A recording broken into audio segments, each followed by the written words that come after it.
Pada tahun 1927, sebuah bangunan bersejarah di Jalan Imam Bonjol, Jakarta, Indonesia mulai mencatatkan jejaknya dalam perjalanan menuju kemerdekaan.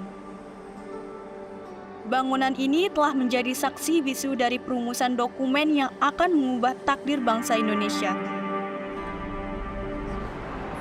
Ya, selamat siang, selamat datang Museum Perumusan Naskah Proklamasi. Silakan. Ya, silakan registrasi terlebih dahulu.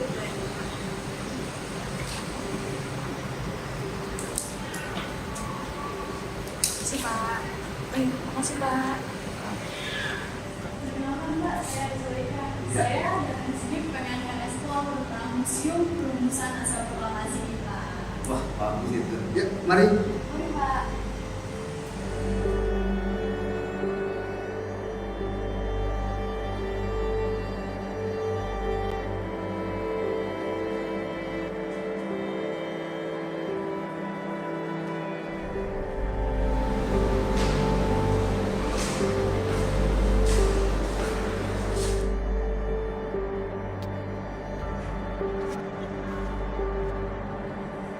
Jadi Museum Perumusan Naskah Proklamasi itu merupakan sebuah tempat bersejarah ya bagi kemerdekaan bangsa Indonesia. Karena di gedung inilah, di rumahnya Laksamana Tadashi Maeda, terjadi sebuah proses perumusan naskah proklamasi oleh Insinyur Soekarno, Dr. Andes Muhammad Hatta, dan Mr. Ahmad Subarjo. Jadi kalau mengenai nilai-nilai sejarah yang ada di dalam museum ya, itu adalah di lantai 1 ya, Museum Perumusan Naskah Proklamasi. Kenapa begitu? Karena di lantai 1 lah terjadi prosesi perumusan naskah proklamasi. Jadi ada 4 ruang sejarah ya yang menjadi saksi bisu peristiwa perumusan naskah proklamasi. Pertama adalah ruang tamu yang sekarang kita sebut ruang pertemuan. Yang kedua adalah ruang makan, sekarang kita sebut sebagai ruang perumusan naskah proklamasi. Yang ketiga adalah ruang kerja, sekarang kita sebut sebagai ruang pengetikan naskah proklamasi. Dan yang keempat, ruang rapat, sekarang kita sebut sebagai ruang pengesahan naskah proklamasi. Nah, ruang-ruang inilah yang memiliki nilai sejarah pada peristiwa perumusan naskah proklamasi saat itu. Ya, jadi memang, nah di daerah Menteng ini beberapa rumah itu memiliki bunker. Fungsi daripada bunker di sini adalah untuk perlindungan diri. Jadi ketika ada pesawat tempur yang lewat gitu ya, di atas rumah kita atau di atas gedung bangunan ini, maka pemilik rumah beserta orang-orang yang ada di dalamnya itu akan langsung berlari ke bunker untuk menyelamatkan diri. Jadi untuk proses penyelamatan diri.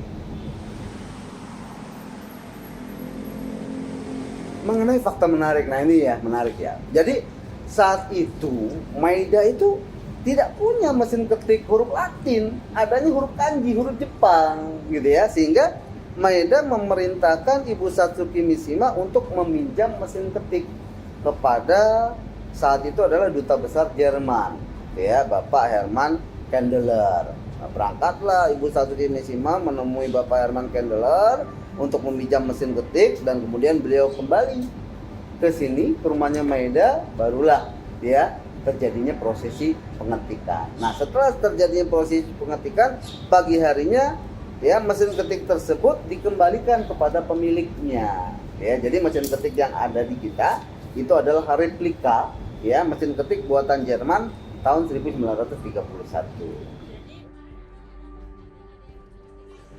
Oke, terkait dengan mesin ketik yang ada di Museum Perumusan Naskah Proklamasi sendiri, sebenarnya mesin tersebut itu memang dipergunakan untuk mengetik naskah proklamasi yang kemudian dibacakan oleh Presiden atau Insinyur Soekarno, saat itu masih belum presiden, yang dibacakan di Pegangsaan Timur nomor 56 Jakarta. Nah, terkait dengan keunikan mesin ketik ini sendiri, kita mungkin mengetahui kalau mesin ketik itu karena memang berada di rumah Bapak Maeda, itu adalah kepunyaan dari Bapak Maeda.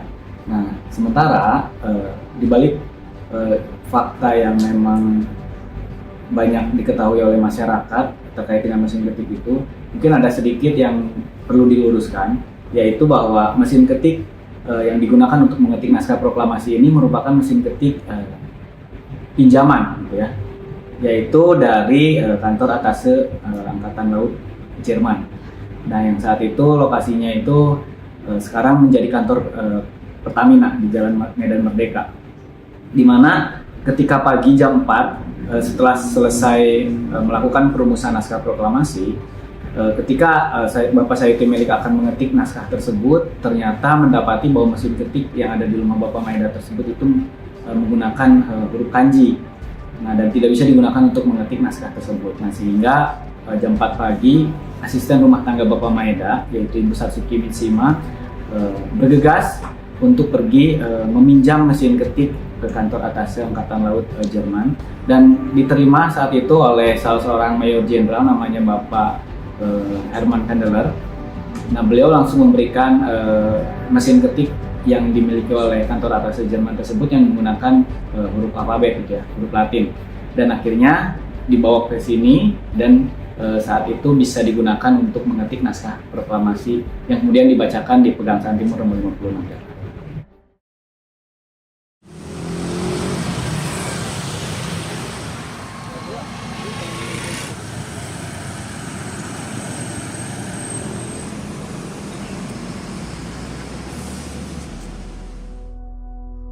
Tugu Proklamasi adalah tugu peringatan proklamasi kemerdekaan Republik Indonesia yang berdiri di Kompleks Taman Proklamasi di Jalan Proklamasi, Jakarta Pusat.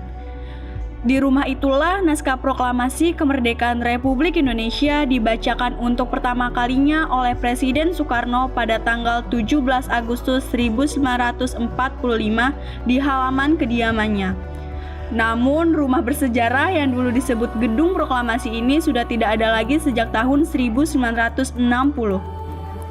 Pada kompleks juga terdapat monumen dua patung Soekarno-Hatta berukuran besar yang berdiri berdampingan mirip dengan dokumentasi foto ketika naskah proklamasi pertama kali dibacakan. Di tengah-tengah dua patung proklamator terdapat patung naskah proklamasi terbuat dari lempengan batu marmer hitam dengan susunan dan bentuk tulisan mirip dengan naskah proklamasi asli yang diketik oleh Sayuti Melik dan tanda tangan asli Bung Karno dan Bung Hatta.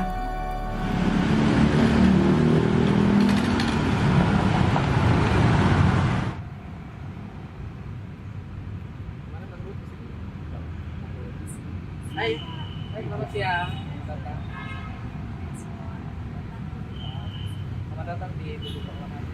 Silakan, ayo kita mulai. Siap.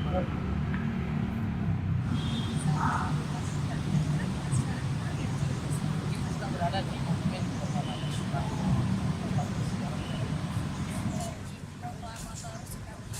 Luas seluruh kawasan ini dikurang 8 hektar. Ada beberapa spot atau monumen yang bisa kita lihat. Di antaranya nanti ada di sebelah kiri.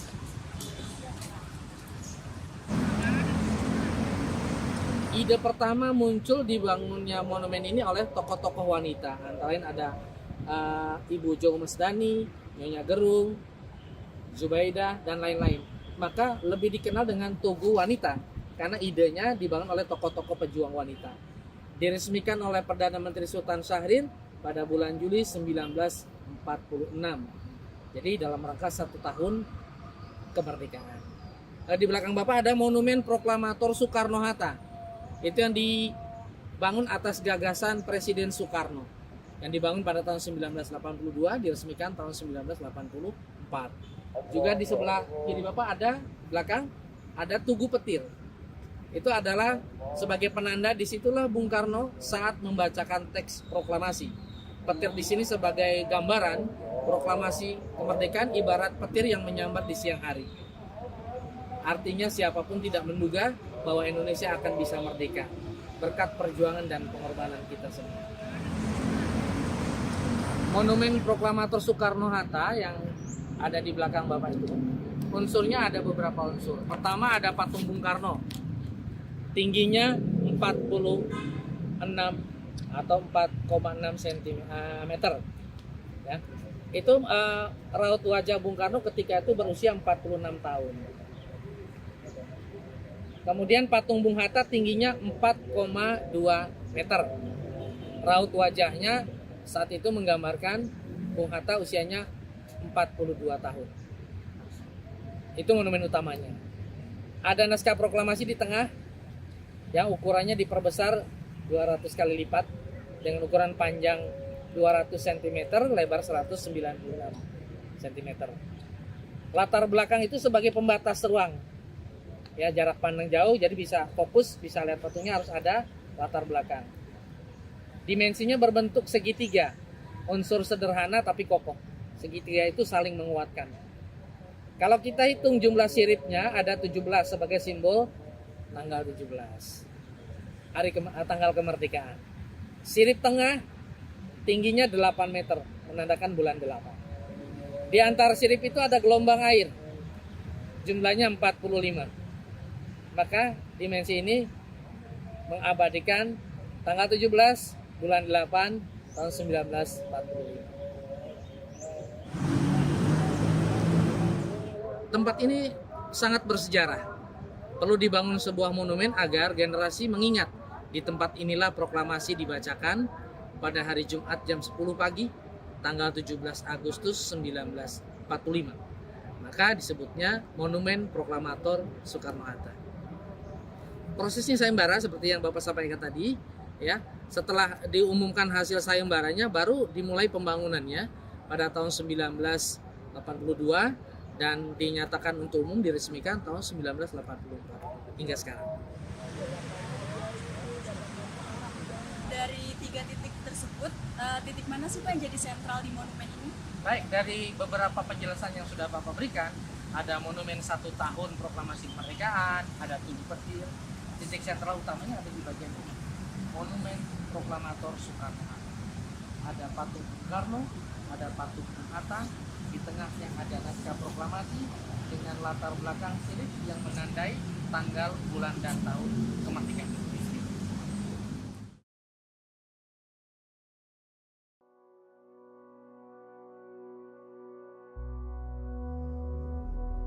Teks proklamasi berperan penting dalam kemerdekaan negara Indonesia. Terbukti dengan adanya desakan dari golongan muda dengan mengasingkan Insinyur Soekarno dan Muhammad Hatta ke Rengas Dengklok dan didesak untuk membacakan naskah proklamasi.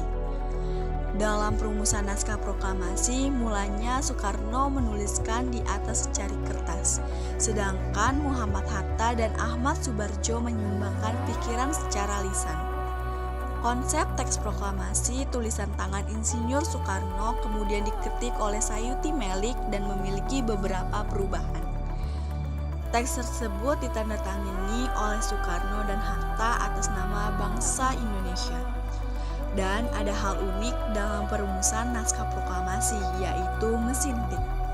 Mesin tik yang digunakan dalam pembuatan naskah proklamasi menggunakan mesin tik buatan Jerman. Hal ini dikarenakan mesin tik yang dimiliki oleh Laksamana Tadashi Maeda menggunakan huruf kanji.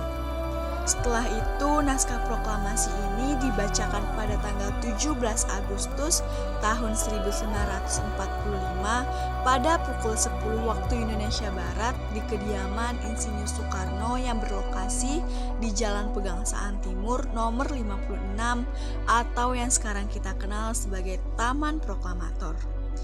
Jadi, sebagai penerus bangsa, kita wajib mengetahui jati diri bangsa sendiri dengan lebih mengenal sejarah-sejarah yang ada di Indonesia. Banyak metode yang bisa kita gunakan, seperti berkunjung langsung ke museum ataupun mempelajari lewat buku maupun lewat secara digital.